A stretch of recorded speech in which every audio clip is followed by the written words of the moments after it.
Ajnanatirandhasya Dhyananjana Shalakaya Chakshurunmilitam Yena Tasmai Shri Gurave Namaha Shri Chaitanya Manabhishtam Sthapitam Yena Bhutale Swayam Rupa Kadamahyam Tadati Sva Padantikam.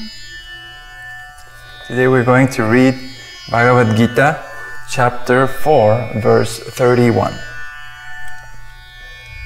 Nayam lokosti agnyasya kuton yakuru sattama. Word by word translation. Na, never. Ayam, this. Lokaha, planet. Asti, there is. Ayagnyasya, of the foolish. Kutaha, where is. Anyaha, the other.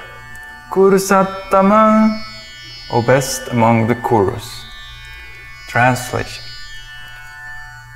O best of the Kuru dynasty, without sacrifice, one can never live happily on this planet or in this life. What then of the next? In this part of Bhagavad Gita, Krishna is talking to Arjuna, and he is explaining all different kinds of sacrifice that are available in the Vedas, process like the Ashtanga Yoga system. He mentions in the previous verses things like yogic process of controlling the breathing by meditation, and controlling the eating process, and offering those sacrifices unto God as a means for spiritual advancement. So he comes to the conclusion in this verse that all these sacrifices that are prescribed in the Vedas, they're authorized, and they're designed for different types of people. And he concludes that without sacrifice, you won't experience any happiness in this world. And this verse is that conclusion. He says, Nayam loko, never on this planet.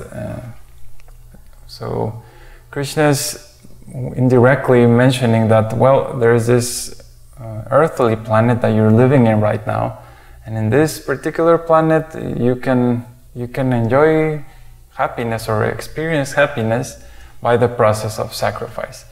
Now, of all the types of sacrifice that are available in the Vedas, the one prescribed in the age of Kali, which is the one we're living in right now, is called Sankirtan Yajna, or the process of sacrificing one's time, one's work, in singing the name of God. Sankirtan means congregational chanting. So this Sankirtan Yajna is the easiest and the best process to practice at this point in time, because all the other processes that require breathing and all these more complicated bodily functions are very difficult to perform. The world is too polluted, we're in too much anxiety. And as these times of Kali Yuga develop, the anxiety will only increase. It's explained, predicted that in the future people will have to suffer so much because the taxes are so high, the expenses of living in the city are just way overboard, that many people have to just go to the forest and eat leaves and grass and live always in anxiety, running away. Someone's chasing them, there's some debt. And so it gets more and more complicated as the age of Kali Yuga develops.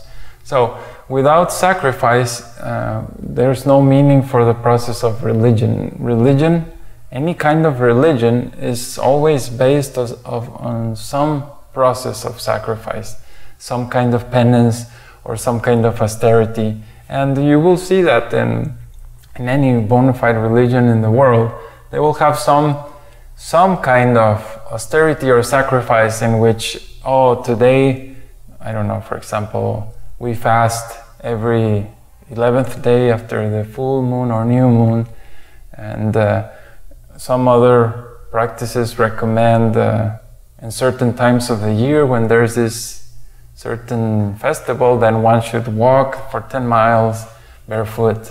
In Mexico, for example, that's very common. Or certain amount of prayers that one should execute a week or a day, things like that. There are certain vows and general practices that they're all based on this principle of sacrifice.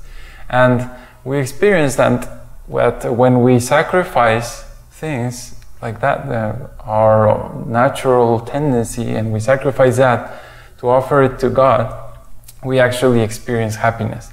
And some people get overwhelmed by this idea of sacrifice, and they take it to the wrong side. For example, that I've seen extremes of fasting, for example, that they not just fast one day, but fast for too many days, months or longer, and the person is almost dying, hurting himself. That doesn't help very much.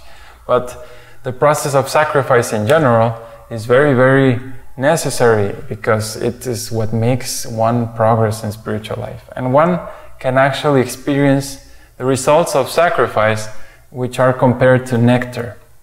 So during the process of sacrifice, it seems like, oh, it's a little difficult. But the result, which is much more peace and happiness, is experienced, and then it's the feeling of, oh wow, I should do this sacrifice thing more often. In India, for example, there is a very common ceremony ritual called the fire sacrifice. And this fire sacrifice is quite complicated. It requires so many items. You need to pick up 20 different types of wood and prepare the arena and clean up and perform so many rituals to prepare. And then the ritual itself lasts a long time. And the thing is, all this work seems a little bit overwhelming sometimes, but when one is actually doing the ceremony and finishes a ceremony successfully, it is so blissful. It brings this sense of peace and happiness that, oh wow, this is so nice. And the results of the sacrifice are very relishable. And this is, I believe, what most people who do sacrifices in religion are attached to, because it's sometimes incredible to see in India, for example, you can see a group of 100 or 200 people, and they're walking for miles and miles barefoot, carrying some object, and it's like the only reason they would do that is because they have some spiritual purpose or religious purpose, because nobody by their natural tendency would walk with something heavy for a long period of time without the need. So these people, we see that they are very steady, and in India is really, really amazing to see that. And it's because they experience that pleasure of the sacrifice. So Krishna proceeds in later verses of the Bhagavad Gita, in the next verses, to explain the process of sacrifice. And he says the sacrifice of material possessions is lower than the sacrifice of knowledge, and the sacrifice of work culminates in transcendental knowledge. He explains all these things, but then he says, just find the spiritual master and learn from him, inquire from him submissively, and then you will learn the truth. Which I think is very, very interesting, because he explains all these intricacies of sacrifice and which sacrifice you should do and which one is better than the other. And he ends up by saying, just find a guru, because if you don't learn this from a guru, it's just going to be too complicated. It's intricate, you know. The Vedas are incredibly vast, and if you go deep into the study of the Vedas, it's like an ocean. You find one scripture, and then they make a reference to another scripture, and suddenly you are overwhelmed. And they're all in Sanskrit, and many of them are not available in English. So for someone in the West, To understand the Vedas or to read the Vedas, to grasp what they're trying to say just by one's own prowess is really, really difficult. So the process of guru-disciple simplifies that process, and it's directly learning from someone who's already experienced. I see this very much in music. If you're trying to learn Indian music, for example, Indian music, if you look online, search for Carnatic music on YouTube or South Indian music, and that music is like very, very complicated, very elaborate, and the singers especially, they do some amazing vocal stunts, and all these things are very, very difficult to duplicate. What to speak of master, just to even try to duplicate. When someone is singing like that, hear the recording and just try to sing even 5 seconds, and you see it gets very, very complicated. And if you try to learn this thing that's really complicated just by hearing and by your own struggle, is very, very difficult.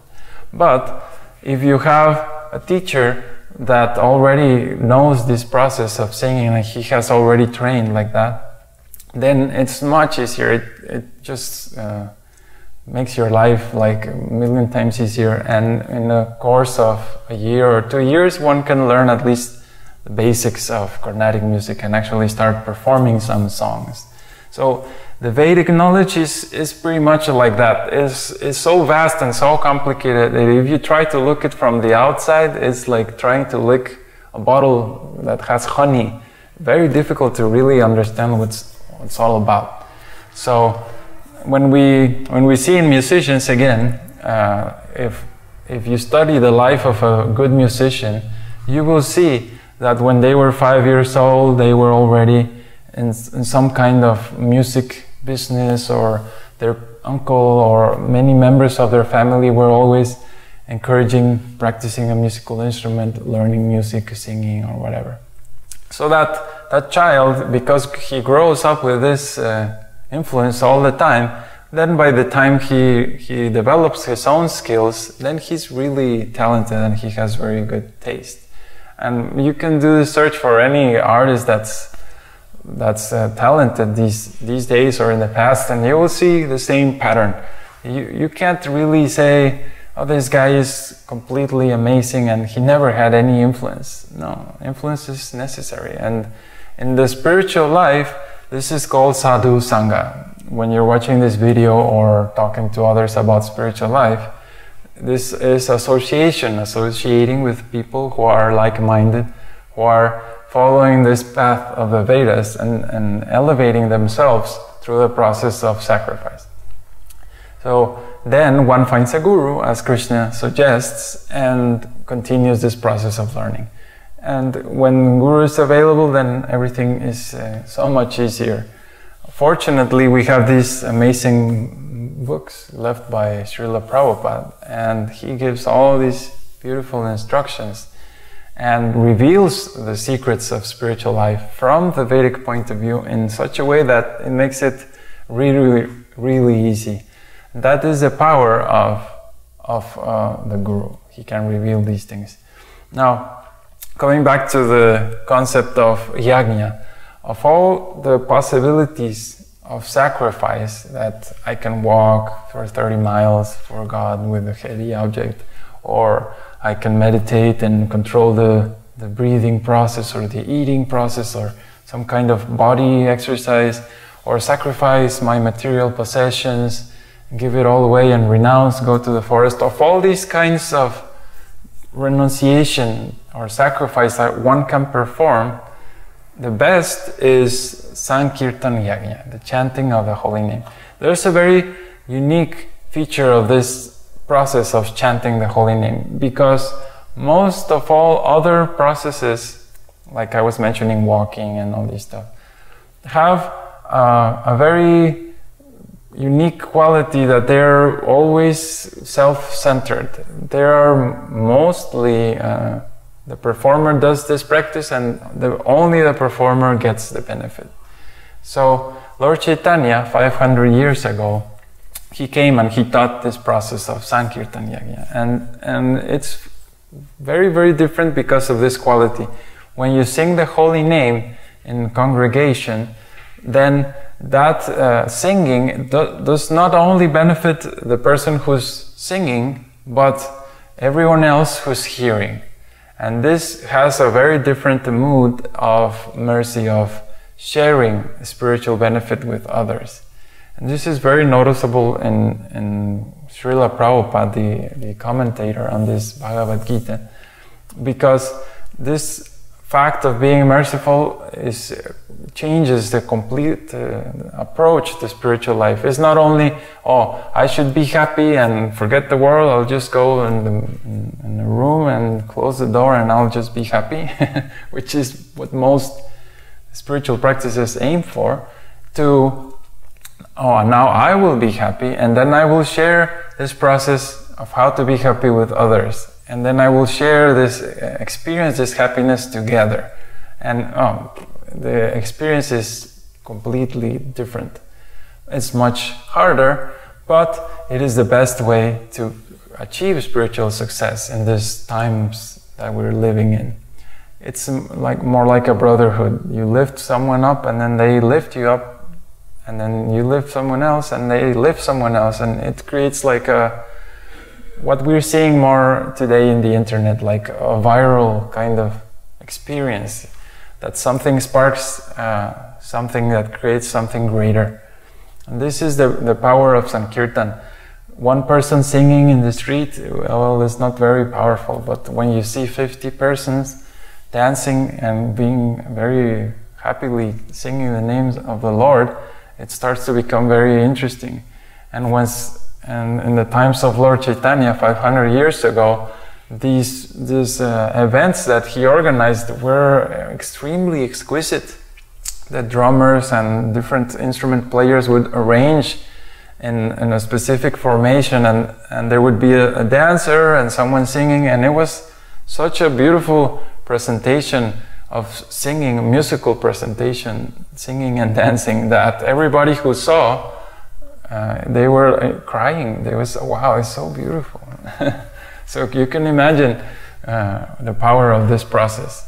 And it is uniquely different because of this quality of mercy, that it's not only that I am happy and I just experience happiness for myself within, but that I share. And it just takes it to another whole new level.